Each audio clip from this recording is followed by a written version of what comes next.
Physiotherapy doctor அவர் வேலையை பார்த்துட்டு அவர் இருந்துப்பார். அப்புறம் அப்படியே வாட்டர் மெல்லன் சார்ன்னு சொல்லி அவரே கொண்டு வந்து அவரே ஒரு பட்ட பேரை வச்சு அவராக உருவாகி அவரை பேட்டிக்கிட்டலாம் எடுத்து அவர் முதல்ல ஒரு ஹாலோ சேஷன் இடத்துல இருக்கார். அவர் பாவம்.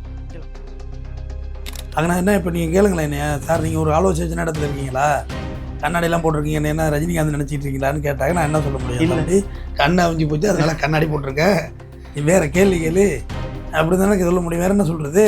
இல்லை, யாரையுமே டிஃபேம் பண்ணக்கூடாதுல்ல. நீங்கள் அழைச்சிட்டு போயிட்டு டிஃபேம் பண்ணுறதுங்கிறது நம்ம ஏற்றுக்கிறது கிடையாது. பட் ஒரு குவாலிட்டியான பர்சனாலிட்டி நீங்கள் கொண்டு வச்சு எடுக்கணுங்கிறது தான் என்னுடைய விருப்பமாக நினைக்கிறேன். நீங்கள் அம்மாஞ்சல்லிக்கு தேராதவங்களை கொண்டு உட்கார வச்சு நீங்களாக ஏதாவது கேட்டு அவங்கள ஃபேம் நான் பார்த்தேன் அன்றைக்கி இந்த எடுக்கிறதே ஒரு பொம்பளை பிள்ளை தான் எடுக்குது. அவங்க 2 பேரும் இந்த லெஸ்பியன் மாதிரி உள்ளவங்க போல இருக்கு. அவங்கள்ட்ட வந்து நீ யார் ஆம்பளையாக இருப்பீங்க, யார் பொம்பளையாக இருப்பீங்க அப்படி ரொம்ப அக்கோடாக அவங்க பேசுகிறாங்க. அது எப்படி ஒரு ப்ரோக்ராமாக இருக்க முடியும்? நிறைய சேனல் இருக்குது, சீத்தமிழ் என்னமோ இருக்குது. அதையெல்லாம் கொண்டு உட்கார வைக்கிறாங்கள. நீங்கள் பேச்சு திறனுக்கான எதுவும் பயிற்சி எடுத்த பிறகு கொண்டு உட்கார வைக்கிறீங்களா? இல்லை, அவங்க வாய்க்கு வந்தது தான் பேசுவாங்க. ஏன்னா அவங்களுக்கு தெரிஞ்சதை தான் பேச முடியும். அப்புறம் நீங்கள் அந்த லைவ் ஷோ நடக்கக்குள்ளேயே நீ வெளியே போகும்போதில்ல, நீ ஷோ விட்டு வெளியே போங்கன்னு சொல்கிறீங்களா? எதுக்கு சொல்கிறீங்க? அப்போ அவங்கள உருவாக்குனதே நீங்கள் தானே. அவங்களுக்குள்ளே நீங்கள் ஒரு நடிகர், நீங்கள் ஒரு ஆர்டிஸ்ட்னு உங்களை யார் உருவாக்குனது? யார் நீங்கள்? அவங்க போயிட்டு ஒரு விருது வாங்கினாங்க, அது பாவம் அந்த பொண்ணை வச்சு செஞ்சுட்டாங்கன்னு வச்சுக்கலாம். பாட்டிருக்கேன்னா நீங்கள் வந்து தூக்க சொன்னப்பே நீங்கள் தூக்க முடியாதுன்னு சொல்லணும். முதல்ல அவரை நீங்கள் இன்டர்வியூ எடுத்த உங்களுக்கெல்லாம் நான் இன்டர்வியூ கொடுத்துடக்கூடாது. அவரை போய் எடுத்தேன்னு சொல்லிட்டு அப்புறம் அவரோட குவாலிட்டியாக என்ன குவாலிட்டி இருக்க போகுது? ஒருத்தர் வந்து மன்னர் பரம்பரையில் அவங்களை நடக்க விட்றாங்க. பரிதாபமாக இருக்குது. இதை விட ஹைலைட்டு ஜெயலலிதாவுக்கு எம்ஜிஆருக்கு பிறந்த பிள்ளையே நான் தான். அவரை போய் எப்படி நீங்கள் கேள்வி கேட்குற பையனே சிரிக்கிறாப்புல.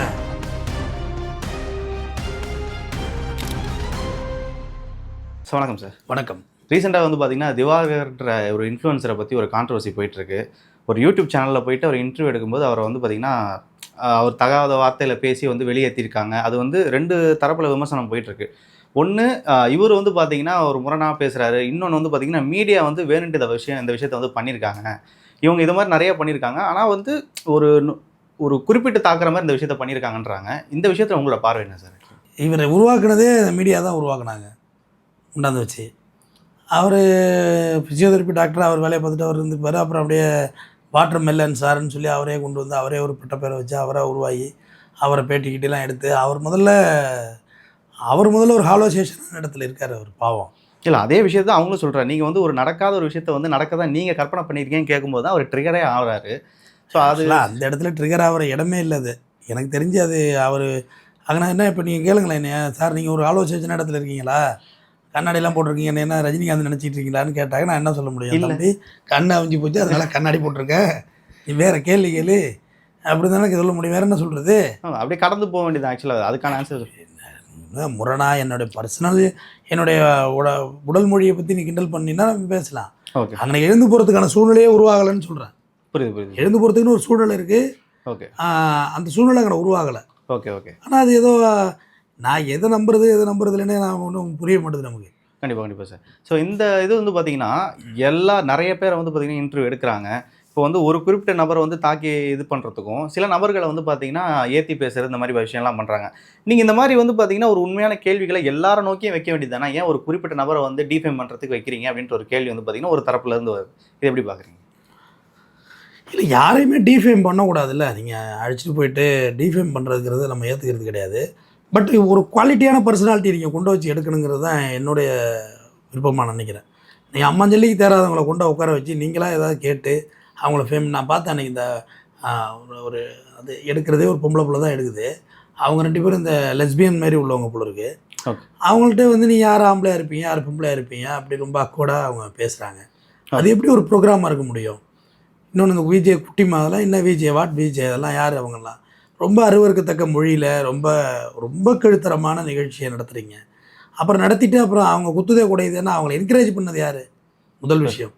ஓகே. இப்போ தியேட்டரில் வந்து வெளில வர்றாங்கல்ல, அப்போ நீங்கள் எல்லார்ட்டையும் மைக்கு நீட்டுறீங்க. ஆமாம், அவங்களுக்கு தெரிஞ்சது தான் அவங்க ரிவ்யூ சொல்லுவாங்க. அவங்கள பார்வையில் படம் மொக்கையாக இருந்துச்சு, படம் நல்லா இல்லை, படம் நல்லா இருந்தது, அவங்களுக்கு என்ன தெரிஞ்சதை சொல்லுவாங்க. ஒரு இயக்குனர் வர்றாரு, அவர்கிட்ட சொன்னீங்கன்னா இந்த படத்தை இப்படி இருந்தால் கொஞ்சம் பெட்டராக இருந்திருக்கணும் ஒரு ஐடியா சொல்லுவார். அப்போ துறை சார்ந்து யாரையும் நீங்கள் கொண்டு போய் உட்கார வைக்கிறதில்ல. இப்போ நீயாரானா டாக் ஷோ இருக்குல்ல, அது தமிழா நிறைய என்னென்ன நிறைய சேனல் இருக்குது, சீத்தமிழ் என்னமோ இருக்குது. அதையெல்லாம் கொண்டு உட்கார வைக்கிறவங்கள நீங்கள் பேச்சு திறனுக்கான எதுவும் பயிற்சி எடுத்த பிறகு கொண்டு உட்கார வைக்கிறீங்களா? இல்லை, அவங்க வாய்க்கு வந்தது தான் பேசுவாங்க. ஏன்னா அவங்களுக்கு தெரிஞ்சதை தான் பேச முடியும். அப்புறம் நீங்கள் அந்த லைவ் ஷோ நடக்கக்குள்ளேயே நீ வெளியே போக முதல்ல, நீ ஷோ விட்டு வெளியே போங்கன்னு சொல்கிறீங்களா? எதுக்கு சொல்கிறீங்க? இதில் நிறைய நடக்குது வந்து பார்த்தீங்கன்னா வெட்டிட்டு போட வேண்டியது தானே. ஒருத்தன் உன்னோட ஒன்று பேசுகிறான்னா வெட்டிட்டு போடுங்க. அவனை ஒரே நேரத்தில் ஆல் ஓவர் வேர்ல்டுக்கு நீங்கள் எப்படி அசிங்கப்படுத்துறீங்கன்னு கேட்குறேன். நீங்கள் ஒரு பக்கம் இங்கே சாதி ஏற்றுக்கிறவங்க, இந்த பக்கம் சாதி எதிர்ப்பாளர்கள், எப்படி வேணுமோ வச்சேங்க. ஓகே, இங்கே சாதியை எதிர்க்கிறவன் வந்து சாதி எதிர்த்து தான் பேசுவான். சாதியெல்லாம் சாதி கலப்பு திருமணம்லாம் கூடாதுன்னு பேசுவான். இந்த பக்கம் கலப்பு திருமணம் பண்ணணும்னு பேசுவாங்க. அதில் ஏதோ ஒரு இடத்துல டிகிரி கூட போயிட்டுதுன்னா அதை ஸ்டடி பண்ணுறது தான் நீங்கள் ஆங்கர். இத்தனைக்கும் அந்த ஷோ லைவாக டெலிகாஸ்ட் பண்ணுறீங்க. இல்லை எடிட் பண்ணி தான் வெட்டி தானே போடுறீங்க. இல்லை, இவ்வளோ குவாலிட்டியான ஒரு நியானான ஷோலையே வந்து பார்த்தீங்கன்னா இந்த மாதிரி நபர்களை கூப்பிட்டு நீங்கள் டிபேட்லாம் பண்ணியிருக்கீங்க. அப்போ வந்து ஒரு கட்டத்தில் வந்து இவர்கள் இந்த மாதிரியான நபர்கள் வந்து உங்களுக்கு தேவைப்படுறாங்க, வியூஸுக்காகவும் வந்து தேவைப்படுறாங்க. அதாவது தேவை முடிஞ்சதுக்கப்புறம் இவங்களை வந்து பார்த்தீங்கன்னா இந்த மாதிரி டிஃபேம் பண்ணுறது சரியான ஒரு முறையா அப்படின்றது தான் கேள்வியாரு. அதே தான் நானும் சொல்கிறேன். அவங்கள தூக்கி விடுறது நீங்கள் தான். இப்போ ஒன்றும் இல்லை, இந்த டாக் ஷோ இருக்குல்ல, அந்த டாக் ஷோவுக்கு வர்றாங்க ஃபேமிலியாக வந்து பேசுகிறாங்க. ஊருக்கு போகிறோன்னா ஒரு யூடியூப் சேனல் முதலாளி ஆகிடுறாங்க. அவங்களாவே கண்டென்ட் கிரியேட்டர்ஸ், அவங்களாவே பரட்டுறது, உருட்டுறது, ஓடுறது, ஓடியாடுறது, இந்த மாதிரி டெவலப்ஸ் அப்படி போயிட்டுருக்காங்க. அப்போ அவங்கள உருவாக்குனதே நீங்கள் தானே. ஆமாம், அவங்களுக்குள்ளே நீங்கள் ஒரு நடிகர், நீங்கள் ஒரு ஆர்டிஸ்ட்னு உங்களை யார் உருவாக்குனது? யார் நீங்கள்? நடிப்புக்காக தவம் கடந்து வாழ்க்கை இழந்து சோத்துக்கு சிரமப்பட்டு இங்கே சிரமப்பட்டு முன்னேறுறாங்க. அது ஒரு துறை தம்பி. எல்லா துறையும் மாரி அது ஒரு துறை. யூடியூப் சேனல் மாரி தான். இந்த உட்காந்து பேசுகிறோம், இது எவ்வளோ பேர் பார்க்குறாங்க. இதை திங்குன்னு குதிங்க உட்காந்து ஒரு 10 லேடிஸ் விட்டு ஒரே ரிவ்யூஸ் போகுது. அவங்க ஆர்மி ஆகுறாங்க, நகைக்கடை திறக்கிறாங்க, வளர்ச்சி வேறமா. இது யார் உருவாக்குனது? இவங்களை பப்ளிக் தான். இப்போ சேலத்தில் திடீர்னு ஒரு பெண் அழகி ஒருத்தவங்க உருவானாங்க, பிரியங்கா மஸ்தானின்னு. அவங்க போயிட்டு ஒரு விருது வாங்கினாங்க. அது பாவம், அந்த பொண்ணை வச்சு செஞ்சுட்டாங்கன்னு வச்சுக்கலாம். வாட்டருக்கான நீங்கள் வந்து தூக்க சொன்னப்பே நீங்கள் தூக்க முடியாதுன்னு சொல்லணும். முதல்ல கேள்வி ஓவராக எப்படி தம்பி கேட்கக்கூடக்குள்ளே நீங்கள் அலோவ் பண்ணுறீங்க. அப்போ நீங்களும் அந்த நெகட்டிவ் வைப்ரேஷனை விரும்புகிறீங்களான்னு கேட்குறேன். புரியுது சார். அது மட்டும் இல்லாமல் வந்து பார்த்தீங்கன்னா இப்போ திவாகர்ன்றவர் பார்த்தீங்கன்னா ஒரு கட்டத்தில் வந்து இவர் வந்து தெரிஞ்சு தான் பண்ணுறாரு, இவர் வந்து ஒரு ஃபன்னுக்காக பண்ணுறாருன்ற மாதிரி போயிட்டு இருந்துச்சு. ஆனால் நான் டேரெக்டாக அவர்கிட்ட போயிட்டு பர்சனலாக கேட்குறேன் அவர்கிட்ட, அண்ணா நீங்கள் வந்து விளையாட்டுக்காக தான் இந்த மாதிரிலாம் பண்ணிகிட்டு இருக்கீங்க அப்படின்றப்ப அவர் சொல்கிறாரு, இல்லைம்மா நான் வந்து நமக்குள்ளே வந்து நடிப்பு திறமை வந்து ஊறி இருக்குமா அப்படின்னு சொன்ன உடனே ரைட்டு ஆளை விடுங்க அப்படின்னு சொல்லிட்டு நான் அந்த இடத்துல விலகி போயிட்டேன். இது வந்து ஒரு இது வந்து பார்த்தீங்கன்னா ஒரு ஹாலுசினேஷனில் தான் வாழ்ந்துட்டு இருக்காருன்னு தெரியுது. அப்படிப்பட்ட ஒரு நபர் வந்து பார்த்தீங்கன்னா தன்னோட இந்த ஒரு இண்டஸ்ட்ரியில் ரொம்ப வளர்ந்துருக்கிற ஒருத்தங்களை வந்து டிஃபேம் பண்ணி பேசுறது. சூரிய வந்து பார்த்தீங்கன்னா தப்பு தான். அதெல்லாம் படிப்பை வந்து பார்த்தீங்கன்னா குறிப்பிட்டு வந்து அந்த ஆங்கரையும் சொல்கிறார், நீலாம் படிச்சிருக்கியாமா அப்படின்னு சொல்லிட்டு கேட்குறாரு. எல்லாருமே அந்த கேள்வி கேட்குறாரு, என்னையும் கேட்டிருக்காரு, நீலாம் என்ன படிச்சிருக்க அப்படின்னு சொல்லிட்டு கேட்டிருக்காரு. நான் ஒரு முகத்தை பார்த்து சொன்னேன், நான் டிகிரி கம்ப்ளீட் பண்ணிட்டு MBA பண்ணிட்டு இருக்கேன், உங்களுக்கு என்ன இப்போ அப்படின்னு சொல்லிட்டு அவர்கிட்ட கேட்டேன். சரிங்களா, இந்த மாதிரி ஒருத்தவங்களோட படிப்பை பற்றி பேசுறது ஒரு தனிநபர் தாக்காத அவரும் பண்ணுறாரு. இது எப்படி பார்க்குறீங்க? இல்லை, அவர் பண்ணுறது தப்பு தான். அவர் பண்ணுறது ரொம்ப தப்பு. முதல்ல அவரை நீங்கள் இன்டர்வியூ எடுத்த உங்களுக்கெல்லாம் நான் இன்டர்வியூ கொடுத்துடக்கூடாது. அவரை போய் எடுத்தேன்னு சொல்லிட்டு அப்புறம் அவரோட குவாலிட்டியாக என்ன குவாலிட்டி இருக்க போகுது? நீங்கள் உப்பு போடாதவங்க ஒன்றும் அம்மாஞ்சலிக்கு பிரயோஜனம் இல்லாத நீங்களே உருவாக்குறீங்க ஒரு கேரக்டரை. அது வந்து அபிராமியில் கமலஹாசன் என்னவா இருந்தார்? அபிராமின்னு ஒரு கேரக்டருங்கிறதே அவர் மனசுக்குள்ளே நினச்சிட்டு இருப்பார். அது ஒரு ஹாலோ இலூஷனான இடம். அது ஹாலோ ஸ்டேஷனான இடம் தான் அது. அதுமாரி இவர் தன்னை நடிப்பறக்கன் சிவாஜியே நேற்று தோற்று போயிடுவாருங்கிறாரு. இப்படி பண்ணிக்கிட்டு ஒரு மாதிரி பண்ணுறாரு. அதை எல்லாம் ஆளாளுக்கு நீங்களே வீடியோ எடுக்கிறீங்க, நீங்களே தூக்கி விட்றீங்க. அப்புறம் வாட்டர்மெலன் சார்னு அவரே பேர் வச்சுக்கிட்டு கஜினி பக்கத்தில் கஜினி மாரி சூர்யா மாரி நான் பண்ணுவேன், சூர்யாவோட பெட்டராக நான் தான் பண்ணுவேன், இந்த காட்சி என்னை விட அவர் ஒன்றும் பெட்டராக பண்ணலன்னு அவரே சொல்லிக்கிறாரு. அப்போ தூக்கி விட்றது யார்? அவர் முதல்ல அவாய்ட் பண்ணியில் விடணும். நீங்கள் எவ்வளோ திறமையானவர்கள் நிற்கிறாங்க இங்கே வெளியில், வாய்ப்புகள் இல்லை. நிறைய பேர் பார்த்துருக்கேன். ஒரு டைரக்டர் ஆஃபீஸ் பாயாக இருக்கவங்களாம் பார்த்துருக்கேன். வெறும் சாப்பாடு வாங்கி கொடுக்குறது தான் அவங்க வேலையே. அங்கே உள்ள அந்த அசிஸ்டன்ட் டைரக்டர்ஸுக்கு அவங்களுக்கு வேலை அதுதான். என்றைக்காவது ஒரு காட்சியில் நம்ம வரமாட்டோமாங்கிற இயக்கத்தில் இருக்கிறவங்க நிறைய பேர் இருக்காங்க. கண்டிப்பாக. அப்படி விட்டுட்டு இவங்களெல்லாம் நீங்கள் வந்து தூக்கிவிட்டு சொல்ல முடியாது. நாளைக்கு ஒரு ஹீரோவாக நடித்தாலும் நடிப்பார். வாய்ப்பு இருக்குது. இது ஒரு நடக்கும். இங்கே பிக் பாஸ் போகலாம். ஜிபி முத்தை கொண்ட பிக் பாஸ் நேற்று ஜிபி முத்தை இவரை காரி துப்புறாரு. இல்லை, அவர்கிட்ட ஒரு இன்னசென்ஸ் இருந்துச்சு. இந்த அடுத்தவங்களை வந்து ஜிபி முத்து யாரையும் இது மாதிரிலாம் அந்த மாதிரி கேரக்டர் அவரை தான் எல்லாரும் கலாச்சாங்க. ஆமாம், அவர் வந்து அவரோட மொழி நடை எப்படி செத்த பையன் ஒரு இன்னசென்ஸ் இருந்துச்சு அவர்கிட்ட. ஆனால் இவர்கிட்ட அந்த மாதிரி எதுவுமே இருக்கிற மாதிரி தெரியல. இதில் வந்து மீடியா மேலே தவறு இருக்குன்றது வந்து பார்த்தீங்கன்னா இந்த நிதர்சனமான ஒரு உண்மை தான். மீடியா மேலே தவறு இருக்குது. இதில் வந்து வளர்த்து விட வேண்டிய கவனிக்கப்பட வேண்டிய நிறைய நபர்களை விட்டுட்டு இந்த மாதிரி நபர்களை வந்து பார்த்தீங்கன்னா தேடி போனது அந்த ஆங்கரே அதான் சொல்லியிருந்தாரு, நம்ம யார் வளர்த்து விடணுன்றதை வந்து பார்த்தீங்கன்னா நம்ம மிஸ் பண்ணதுனால ஏற்பட்ட விளைவு தான் இது அப்படின்னு சொல்லிட்டு அவர் சொல்லியிருந்தாரு. சரிங்களா? அவரே நல்ல ஜீனியஸாக உள்ளவர் தான், கலட்டால் எடுத்தவர் தானே சொல்கிறீங்க. அவரே நல்ல ஆங்கர் தான். அவர் போய் இவரையெல்லாம் எடுக்கணுமா? எதுக்கு எடுக்கணும்?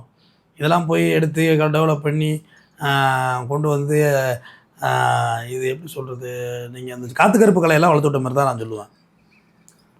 அவன்லாம் ஒரு ஆளுன்ட்டு அவனெல்லாம் வந்து ஆங்கர் ஆக்குறீங்க, அதை பண்ணுறீங்க, இதை பண்ணுறீங்க. அவன் என்ன குவாலிட்டி இருக்குது தம்பி? அவன் ஒரு சமையல் சமைச்சான் தம்பி. இப்போது கொஞ்சம் மனுஷ பீயை போடுறோம், கொஞ்சம் மாட்டு பீயை போடுறோம், கிண்டுறோன்னு அடுப்பு கொளுத்தி வச்சு பண்ணிகிட்டு இருந்தான். அவனை நீங்கள் ஆங்கர்ன்றீங்க, என்ன குவாலிட்டியில் ஆங்கர் இருக்கிறீங்க? அவன் பேட்டி எடுக்கிறான், சகிலாவோட பேட்டி எடுக்க விட்றீங்க. திருச்சி சாதனாக்கு நீ திருச்சிக்கு பஸ்ஸில் போகிறீங்களா, இதில் போகிறீங்க, உட்காந்துட்டு போகிறீங்களா, படுத்துட்டு போகிறீங்களான்னு என்ன இதெல்லாம் என்ன நாகரிகத்தில் இருக்குது இந்த ப்ரோக்ராமெல்லாம்? அப்போ என் தெருவில் போகிறவனை கொண்டாந்து பேச வச்சிங்கன்னா அப்படி தான் பேசுவான். ஒரே நீயா நான் அந்த டாக் ஷோ இருக்குல்ல, அதில் ஒரு பையன் அவனுக்கு பேச தெரில, அதான் உண்மையும் கூட. அவன் வந்து அந்த பாடி பில்டர் இந்த பக்கம் வந்து ஃபுல்லாக பாடி பில்டர் அந்த ஷோவை அப்படி ஆடுதா அப்படி அதை கம்பேரிங்கே பண்ணிடுவாங்க கூட. அந்த தப்பு அது. பாடி பில்டரு நீங்கள் உங்களுக்கு ஒரு தேவை இருக்கிறதுனால நீங்கள் அப்படி போகிறீங்கிற மாதிரி சொல்லிட்டான். அவன் ஆக்சுவலாக அவன் சொன்ன மீனிங்கே சொல்கிறேன், பாச்சா எனக்கு என்ன இருக்குது, உங்களுக்கு வேணும்னா நீங்கள் என்ன ஒன்றுமோ பண்ணிக்குவீங்கிற மாதிரி சொன்னான். ஒரு ஷோவில் நீ எத்தனை பேர் தான் அடி வாங்குவோம், ஒழுங்காக இப்போ வெளியே ஓடு அப்படின்னாங்க. அப்போ அந்த ஷோவில் நான் இப்போ இந்த பொண்ணை இறக்குறேன், அது ஒரு 2 நிமிஷத்தில் ஒன்று அடித்து நாக் அவுட் பண்ணிட்டோன்னாங்க. அந்த பொண்ணும் பாடி பில்டர் இறங்குது அவனை அடிக்கிறதுக்கு. அதுக்கு மேலே என்ன பண்ணுவீங்க? அடிக்க விட்ருவீங்களா? என்ன நடக்கும் அதுக்கு பிறகு? அது வன்முறையில் போய் முடியும். கொலையில் போய் முன்னு போகும். அது டாக் ஷோ. உங்களுக்கு தெரிஞ்சது நீங்கள் சொல்லுங்கள், அவங்களுக்கு தெரிஞ்சது அவங்க சொல்லுவாங்க. அவங்க பேசுகிறது ரொம்ப அக்வர்டாக இருக்குன்னா போக்குள்ள சார் இதெல்லாம் வெட்டிடுவோன்னு சொல்லிவிடுங்க, வெட்டி போடுங்க. ஒரு பொது வழியில் எப்படி ஒருத்தனை டோட்டலாக போட்டு டேமேஜ் பண்ணுறது? ஒருத்தர் வந்து மன்னர் பரம்பரையில் அவனை நடக்க விட்றாங்க, பரிதாபமாக இருந்தது. அவனுக்கு புரியல அது. ஆக்சுவலாக அவனை அவமானப்படுத்துறது அவனுக்கு தெரியல. மன்னர் பரம்பரை நடக்கிறான், சாதிய பெருமை பேசுகிறவங்க இந்த பக்கம் இந்த பக்கம். ஆணவ கொலையை பற்றி உங்கள் கருத்து என்னன்னு கேட்டாங்க. தப்புக்கான தண்டனைன்னு நான் நினைக்கிறேன்னு ஒருத்தர் சொல்கிறாரு. அவர் பக்கத்தில் உட்காந்துருக்குது சங்கடமாக இருக்கா அருவருப்பாக இருக்கான்னு கேட்குறாங்க. அருவருப்பாக இருக்குன்னு அவர் சொல்கிறாரு. யாரடா பார்த்து அருவருப்பாக இருக்குன்னு சொல்லி மொக்குன்னு ஒரு குத்துனா என்ன ஆயிருக்கும்? மூக்கு உடஞ்சிருக்குமா இல்லையா? கண்டிப்பாக. இதெல்லாம் ட்ரிகர் பண்ணி விட்றது தான் பப்ளிக்கில். நீங்கள் முதல்ல பொது இடத்துல ஷோ நடத்துகிறீங்க, இந்த பட்டிமன்ற பேச்சாளர்களை தேர்ந்தெடுத்து வந்து பேசுகிறதுக்கு நீங்கள் ஆள் பிடிக்கிறீங்க, நம்பர் போட்டு வர்றாங்க, அப்படி தான் பேசுவாங்க அவங்க. அவங்களுக்கு தெரிஞ்சதெல்லாம் அவ்வளோதான் தெரியும். அப்போ ஒன்று எடிட் பண்ணி போட்டுருவோம். அப்படியே இல்லை டெலிகாஸ்ட் பண்ணுறது எல்லாத்தையும் டெலிகாஸ்ட் பண்ணுவீங்களா? ஒரு ஷோ ரெக்கார்ட் பண்ணுறது ஒரு நாள் ஃபுல்லாகுது. காலையில் 9 மணிக்கு ஆரம்பித்தா நைட்டு தான் முடியும். அது மத்தியானம் சாப்பாடு கொடுத்து எல்லாம் கொடுத்தானே ஷோ நடத்துகிறாங்க. ஆமாம். அப்போ ஒரு நேரேஷனை நீங்கள் சரின்னு கொண்டு வர்றீங்க, ஒரு தலைப்பு வைக்கிறீங்க தம்பி, அந்த நேரேஷனை சரின்னு கொண்டு வர்றீங்க. சரின்னு கொண்டு வரக்குள்ள 2 பக்கம் பேசுகிறவங்க. இப்போ நான் வக்கீல், நான் குற்றவாளிக்கு வாதாடுறேன்னா நான் குற்றவாளி சரின்னு சொல்லி தான் பேசுவேன். கண்டிப்பாக. பிபி தப்புன்னு சொல்லி தான் பேசுவார். இல்லை பிபி என் மூக்கில் குத்துறதா, இல்லை நான் ஒரு மூக்கில் குத்துறதா? கருத்துக்களாக மட்டும்தான். கருத்து என்ன, என் பக்கம் அவளுக்கு நியாயம் இருக்குது. இத்தனை நாளாக ஜெயிலில் இருக்கிறான், சட்டப்படி தப்பு, அவனை வெளியே விடுங்கன்னு நான் சொல்லுவேன். அவர் சொல்லுவார் இல்லைங்க குண்டாஸ் போட்டிருக்கோம் வெளியே விட முடியாது, அவர் சொல்லுவார். இதுதான் ஆர்கியூமெண்ட்டு. ஜட்ஜி 2ஐயும் பார்த்து முடிவு சொல்லுவார்.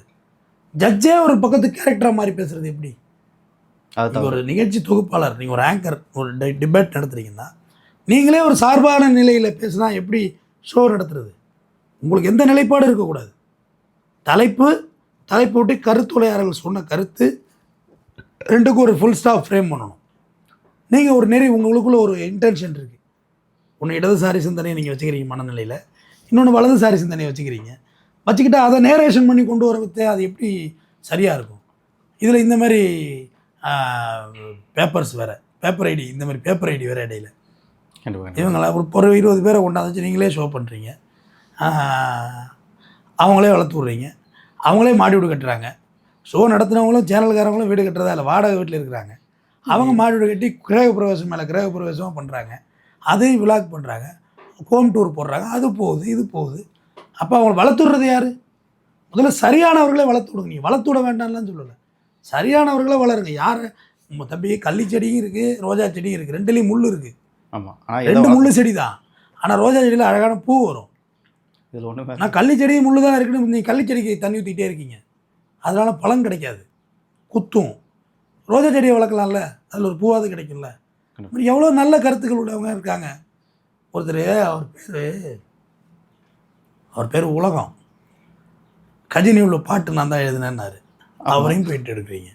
ஆமாம், ரத்தன் டாட்டா சிதுவா பையனாரு. இதை விட ஹைலைட்டு ஜெயலலிதாவுக்கு எம்ஜிஆருக்கு பிறந்த பிள்ளையே நான் தான்னாரு. அவரை போய் எப்படி நீங்கள் கேள்வி கேட்குற பையனே சிரிக்கிறாப்புல. அவருக்கான தெரியல நம்ம ட்ரோல் ஆகுறோம், இல்லை நமக்கு ஏதோ கொடுத்து எடுத்துகிட்டு வர்றாங்க அவங்கள்ட்ட. அது மட்டும் தெரியுது எனக்கு. ஏதோ அவங்களுடைய வறுமையை போக்குறதுக்கு ஏதோ இவங்க ஒரு வேலை பார்த்துடுறாங்க.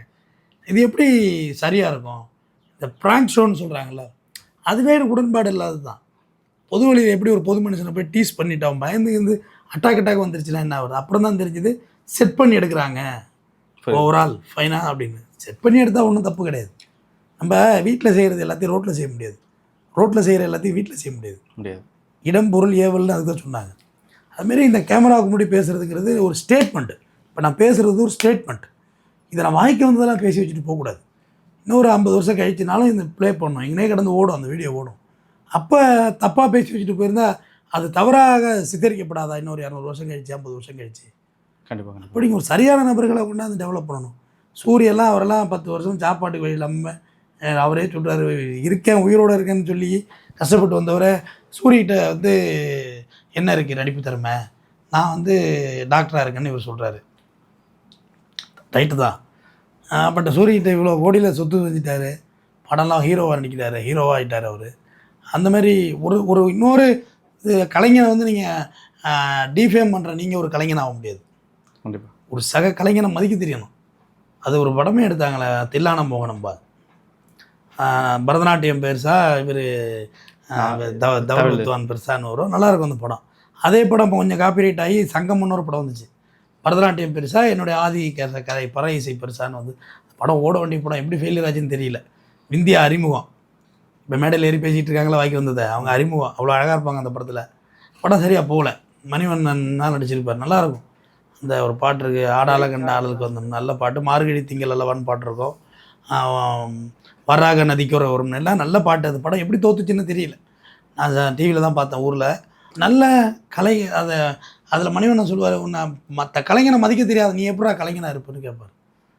ஒரு ஒயிலாட்டம் ஆடுறவர், ஒரு மயிலாட்டம் ஆடுறவங்க மற்ற கலைஞர்களை மதிக்கணும்.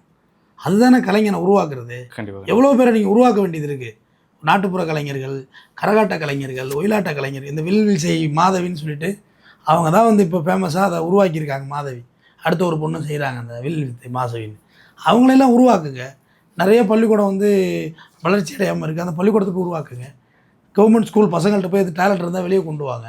அதை விட்டுட்டு இவங்க செலிப்ரிட்டி தான் வந்து ஃபேமுக்காக வேண்டி அலையிறவங்கள கொண்டாந்து வச்சு உட்கார வச்சு அவங்கள போட்டு அவங்க போட்டு பொழந்து இவங்க போட்டு பொழந்து இது எல்லாருக்குமே சங்கடத்தை உண்டு பண்ணுறதா தானே இருக்குது. கண்டிப்பாக. ஒட்டுமொத்தமாக அரண் என்பது இல்வாழ்க்கையில் அகுது பிறன் பழிப்பே இல்லாய் நன்று அப்படின்னு சொல்லுவான் வள்ளுவன். நம்ம செயல் வந்து அடுத்தவன் பழிக்கிற மாதிரி இருக்கக்கூடாதுன்னு வள்ளுவனுடைய முடிக்கிறேன். நன்றி. நன்றி சார்.